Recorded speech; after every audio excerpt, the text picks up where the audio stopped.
നമസ്കാരം. Evening business ന്യൂസിലേക്ക് സ്വാഗതം. ആദ്യം പ്രധാന വാർത്തകൾ. ചർച്ചകൾ വഴിമുട്ടി. ഇന്ത്യ US ഇടക്കാല വ്യാപാര കരാർ ഓഗസ്റ്റിന് മുൻപുണ്ടാവില്ലെന്ന് സൂചന. ആശങ്കയിൽ കയറ്റുമതി മേഖല. ഇന്ത്യ UK സ്വതന്ത്ര വ്യാപാര കരാർ യാഥാർത്ഥ്യമാകുന്നു. കരാർ വ്യാഴാഴ്ച ഒപ്പുവയ്ക്കും. മോദി UKയിലേക്ക്.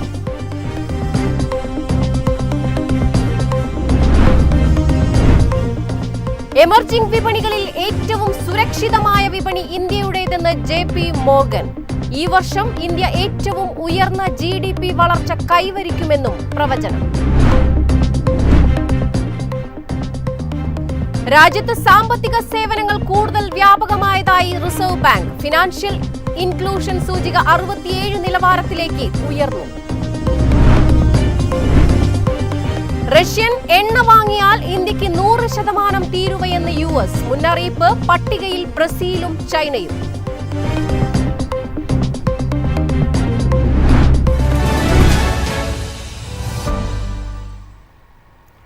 വിശദമായ വാർത്തകൾ നോക്കാം. VSന് അന്തിമോപചാരം അർപ്പിച്ച് കേരളം. ജന്മനാട്ടിലേക്കുള്ള വിലാപയാത്രയിൽ അനേകായിരങ്ങളാണ് VSന് ആദരാഞ്ജലികൾ അർപ്പിക്കാൻ പാതയോരങ്ങളിൽ തടിച്ചുകൂടുന്നത്. സെക്രട്ടേറിയറ്റ് ദർബാർ ഹാളിലെ പൊതുദർശനത്തിന് ശേഷം ഉച്ചയ്ക്ക് 2:30 ആലപ്പുഴയിലേക്കുള്ള വിലാപയാത്ര ആരംഭിച്ചത്. വിശദാംശങ്ങളുമായി ഞങ്ങളുടെ പ്രതിനിധി അമൽ ചേരുകയാണ്. അമൽ, വിലാപയാത്ര ഇപ്പോൾ എവിടെയെത്തി? ഏതൊക്കെ സ്ഥലങ്ങളിലാണ് അന്തിമോപചാരം അർപ്പിക്കാനുള്ള ക്രമീകരണങ്ങൾ ഏർപ്പെടുത്തിയിരിക്കുന്നത്? നിശ്ചയിച്ച സമയത്ത് തന്നെ ആലപ്പുഴയിൽ എത്തിച്ചേരാൻ സാധിക്കുമോ? വിദ്യാ തലസ്ഥാനത്തിന്റെ അന്ത്യാഭിവാദ്യം ഏറ്റുവാങ്ങി VS അച്യുതാനന്ദന്റെ ഭൗതികദേഹം വഹിച്ചുകൊണ്ടുള്ള വിലാപയാത്ര ജന്മദേശമായ ആലപ്പുഴയിലേക്ക് നീങ്ങുകയാണ്. മുഖ്യമന്ത്രി പിണറായി വിജയൻ രാവിലെ തന്നെ VSന്റെ വീട്ടിലെത്തിയിരുന്നു. ബന്ധുക്കളെ കണ്ടതിന് ശേഷം അദ്ദേഹം മടങ്ങിയെത്തി ദർബാർ ഹാളിലെ ഒരുക്കങ്ങൾ വിലയിരുത്തി. 9 മണിക്ക് ശേഷമാണ് VSന്റെ ഭൗതികദേഹം വിലാപയാത്രയായി ദർബാർ ഹാളിലേക്ക് രാവിലെ കൊണ്ടുവന്നത്. വഴിനീളെ 100 കണക്കിന് ആളുകൾ കാത്തു നിൽക്കുന്നുണ്ടായിരുന്നു VSനെ ഒരു നോക്ക് കാണാൻ. സെക്രട്ടേറിയറ്റിന്റെ ഇരുഭാഗത്തുമുള്ള ഗേറ്റിലൂടെയാണ് ജനങ്ങൾക്ക് ഉള്ളിൽ കടന്ന പ്രിയ നേതാവിന് അന്ത്യാഞ്ജലി അർപ്പിക്കുവാനുള്ള സൗകര്യം ഒരുക്കിയിരുന്നത്. സമര പോരാളിയുടെ ഓർമ്മകളിൽ പലരും വിതുമ്പുന്ന ഒരു കാഴ്ചയായിരുന്നു സെക്രട്ടേറിയറ്റ് പരിസരത്തെമ്പാടും കാണാനായിരുന്നത്. CPM സംസ്ഥാന സെക്രട്ടറി MV ഗോവിന്ദൻ, മന്ത്രി V ശിവൻകുട്ടി, കടകംപള്ളി സുരേന്ദ്രൻ തുടങ്ങിയവർ ഒരുക്കങ്ങൾക്ക് നേതൃത്വം നൽകി. CPM general secretary MA Baby, മുതിർന്ന നേതാക്കളായ Prakash Karat, Brinda Karat, CPI general secretary D Raja, CPI നേതാവ് ആനി രാജ, മറ്റ് മന്ത്രിമാർ, MPമാർ, പ്രതിപക്ഷ നേതാക്കൾ, സാമൂഹിക പ്രവർത്തകർ, സിനിമാ രംഗത്തെ പ്രമുഖർ, സമുദായ നേതാക്കൾ, പുരോഹിതന്മാർ തുടങ്ങി നിരവധി പേരാണ് VSന് അന്ത്യാഞ്ജലികൾ അർപ്പിക്കാനെത്തിയത്. ഉച്ചയ്ക്ക് 2:30 പ്രത്യേകം തയ്യാറാക്കിയ പുഷ്പാലങ്കൃതമായ ബസ്സിൽ സെക്രട്ടേറിയറ്റിലെ ദർബാർ ഹാളിൽ നിന്ന് VSന്റെ മൃതദേഹവും വഹിച്ചുകൊണ്ടുള്ള വിലാപയാത്ര ആരംഭിച്ചത്. ഇപ്പോൾ ഈ വിലാപയാത്ര ശ്രീകാര്യത്തേക്ക് അടുക്കുകയാണ്. നേതാക്കളും പ്രവർത്തകരും ഉൾപ്പെടെ നിരവധി പേരാണ് വിലാപയാത്രയെ അനുഗമിക്കുന്നത്. പ്രിയ നേതാവിനെ അവസാനമായി ഒരു നോക്ക് കാണാനായി റോഡിന് ഇരുവശങ്ങളിലും സ്ത്രീകളും കുട്ടികളും പ്രായമായവരും ഉൾപ്പെടെ വൻ ജനക്കൂട്ടമാണുള്ളത്. സംസ്ഥാനത്ത് ഇന്ന് അവധിയായതുകൊണ്ട് തന്നെ അഭൂതപൂർവമായ തിരക്കാണ് പാതയോരങ്ങളിൽ നമുക്ക് കാണാനാകുന്നത്. ഓരോ കേന്ദ്രങ്ങളിലും വാഹനം നിർത്തുമ്പോഴും അന്തിമോപചാരം അർപ്പിക്കാൻ എത്തുന്നവരുടെ തിരക്ക് മൂലം വാഹനം സാവധാനം മാത്രമാണ് വാഹനത്തിന് യാത്ര തുടരാനാകുന്നത്. ദർബാർ ഹാളിൽ നിന്ന് പുറപ്പെട്ട വിലാപയാത്ര 1 കിലോമീറ്റർ ദൂരം പിന്നിടാൻ തന്നെ ഏകദേശം 45 മിനിറ്റ് സമയമെടുത്തു. അത്തരത്തിൽ വളരെ സാവധാനം മാത്രമാണ് ഈ ഒരു യാത്ര ദേശീയപാതയിലൂടെ ഇപ്പോൾ കടന്നു വരുന്നത്. തിരുവനന്തപുരത്ത് നിന്ന് ആലപ്പുഴ പുന്നപ്രയിലേക്ക് ഏകദേശം 151 കിലോമീറ്റർ ദൂരമാണുള്ളത്. എന്നാൽ വഴിയിൽ ഉടനീളം ജനസാഗരം തന്നെ അന്തിമോപചാരം അർപ്പിക്കാൻ കാത്തു നിൽക്കുന്നതിനാൽ വിലാപയാത്ര രാത്രി ഏറെ വൈകിയാകും പുന്നപ്രയിൽ എത്തുക എന്നാണ് ഇപ്പോൾ നമുക്ക് അനുമാനിക്കാനാകുന്നത്. പുന്നപ്രയിലെ വീട്ടിൽ നിന്ന് ബുധനാഴ്ച രാവിലെ ആലപ്പുഴ ജില്ലാ കമ്മിറ്റി ഓഫീസിലേക്ക് കൊണ്ടുപോകുന്ന മൃതദേഹം അവിടെ പൊതുദർശനത്തിന് വെക്കും. തുടർന്ന് ആലപ്പുഴ പോലീസ് റിക്രിയേഷൻ ഗ്രൗണ്ടിലും പൊതുദർശനമുണ്ടാകും. വൈകിട്ട് 3 മണിക്ക് വലിയ ചുടുകാട്ടിലാണ് സംസ്കാര ചടങ്ങുകൾ നടക്കുക. വിദ്യ. VSന് അന്തിമോപചാരം അർപ്പിച്ച് കേരളം. VSന്റെ മൃതദേഹവുമായുള്ള വിലാപയാത്ര ആലപ്പുഴയിലേക്ക് ഉച്ചയ്ക്ക് 2:30 യാത്ര തിരിച്ചതാണ്. ഇതുവരെ തിരുവനന്തപുരം ജില്ല കടന്നിട്ടില്ല എന്നതാണ് വാസ്തവം. വിശദാംശങ്ങൾ നൽകിയത് അമലാണ്. ചൊവ്വാഴ്ച സെൻസെക്സും നിഫ്റ്റിയും നേരിയ നഷ്ടത്തിൽ ക്ലോസ് ചെയ്തു. BSE സെൻസെക്സ് 13.53 പോയിന്റ് അഥവാ 0.02% ഇടിഞ്ഞ് 82,186.81 അവസാനിച്ചു. NSE നിഫ്റ്റി 29.8 പോയിന്റ് അഥവാ 0.12% ഇടിഞ്ഞ് 25,060.9 ക്ലോസ് ചെയ്തു. എറ്റേണൽ ഓഹരികൾ 10.56% ഉയർന്നു. എറ്റേണൽ ജൂൺ പാദത്തിൽ 25 കോടി രൂപയുടെ ഏകീകൃത അറ്റാദായം റിപ്പോർട്ട് ചെയ്തു. Titan, Hindustan Unilever, Bharat Electronics, Maruti, ICICI bank, Mahindra and Mahindra എന്നിവയും നേട്ടമുണ്ടാക്കി. Tata Motors, Adani Ports, State Bank of India, Reliance Industries എന്നിവ പിന്നിലായിരുന്നു. യൂറോപ്യൻ വിപണികൾ കൂടുതലും താഴ്ന്ന നിലയിൽ വ്യാപാരം നടത്തി. ആഗോള എണ്ണ മാനദണ്ഡമായ ബ്രെന്റ് ക്രൂഡ് ഓയിൽ 0.97% ഇടിഞ്ഞ് ബാരലിന് $68.54 ഇന്ത്യ UK സ്വതന്ത്ര വ്യാപാര കരാർ യാഥാർത്ഥ്യമാകുന്നു. കരാർ വ്യാഴാഴ്ച ഒപ്പുവെക്കും. പ്രധാനമന്ത്രി നരേന്ദ്രമോദി UKയിലേക്ക്.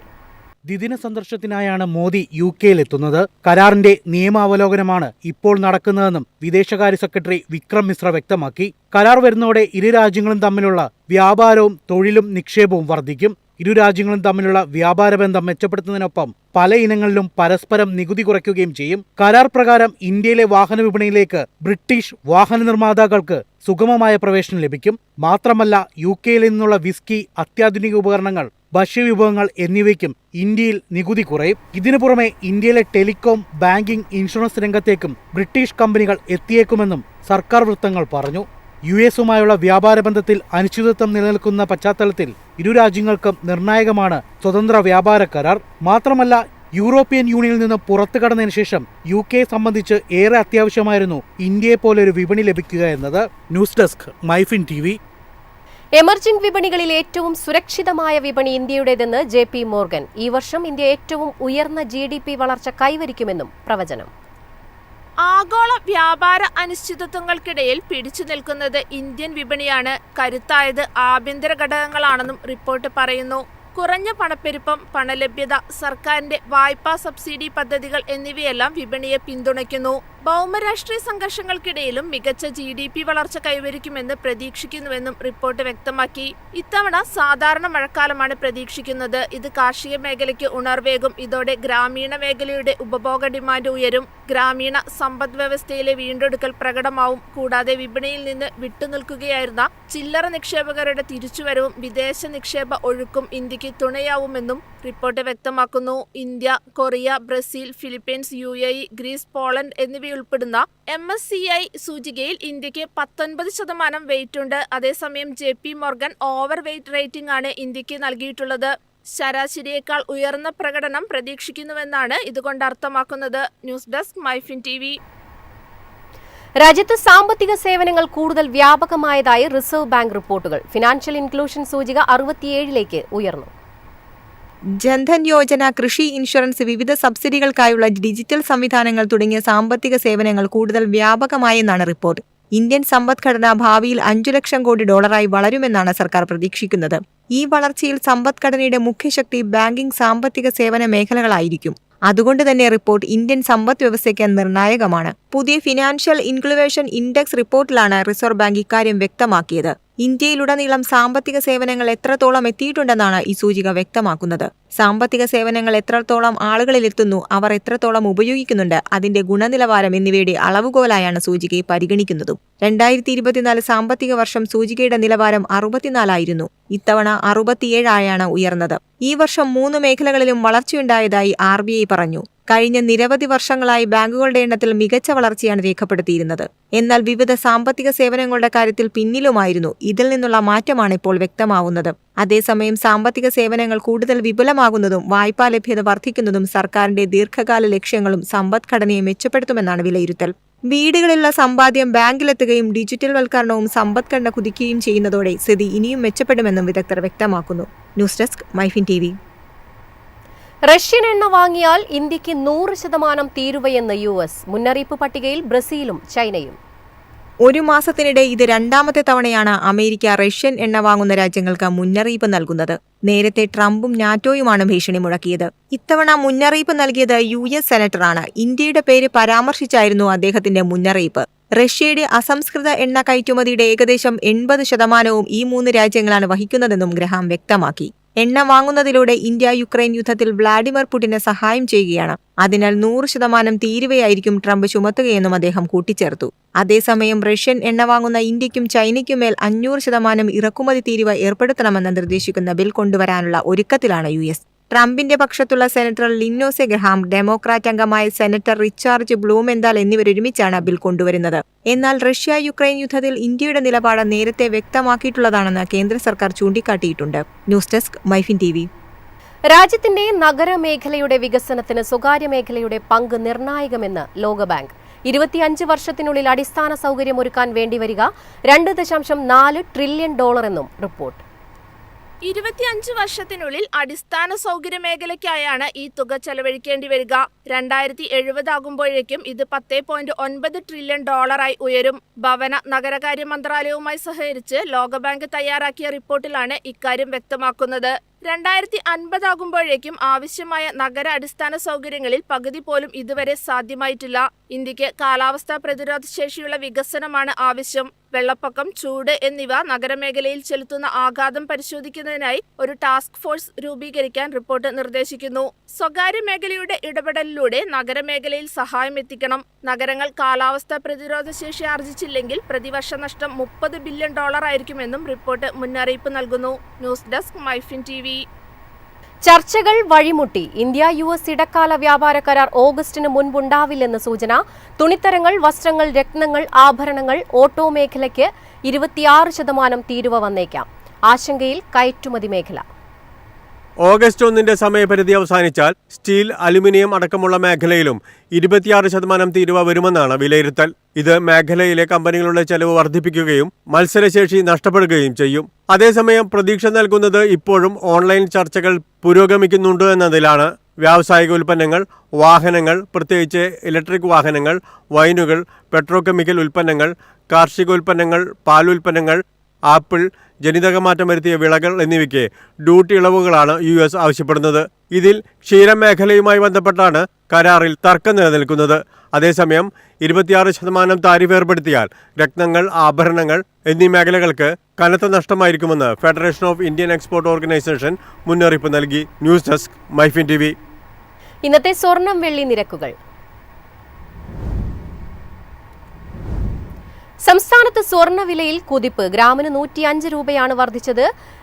9,285 രൂപയാണ് 1 ഗ്രാം സ്വർണത്തിന്റെ വില. പവന് ഒറ്റയടിക്ക് 840 രൂപ വർദ്ധിച്ച് 1 പവൻ സ്വർണത്തിന്റെ ഇന്നത്തെ വില 74,280 രൂപയായി. വെള്ളി ഗ്രാമിന് 128 രൂപയാണ് വിപണി വില. പ്രധാന വാർത്തകൾ വീണ്ടും. ചർച്ചകൾ വഴിമുട്ടി. ഇന്ത്യ-US ഇടക്കാല വ്യാപാര കരാർ ഓഗസ്റ്റിന് മുൻപുണ്ടാവില്ലെന്ന് സൂചന. ആശങ്കയിൽ കയറ്റുമതി മേഖല. ഇന്ത്യ-UK സ്വതന്ത്ര വ്യാപാര കരാർ യാഥാർത്ഥ്യമാകുന്നു. കരാർ വ്യാഴാഴ്ച ഒപ്പുവെക്കും. മോദി UKയിലേക്ക്.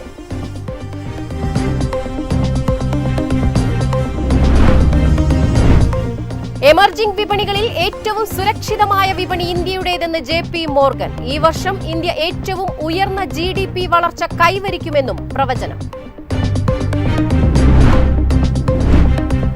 രാജ്യത്ത് സാമ്പത്തിക സേവനങ്ങൾ കൂടുതൽ വ്യാപകമായതായി റിസർവ് ബാങ്ക്. ഫിനാൻഷ്യൽ ഇൻക്ലൂഷൻ സൂചിക 67 നിലവാരത്തിലേക്ക് ഉയർന്നു.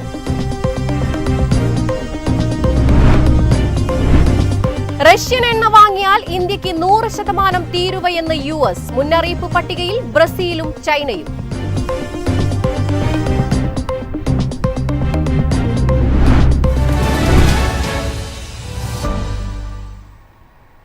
ഇതോടെ ഈവനിംഗ് ബിസിനസ് ന്യൂസ് സമാപിക്കുന്നു. നമസ്കാരം.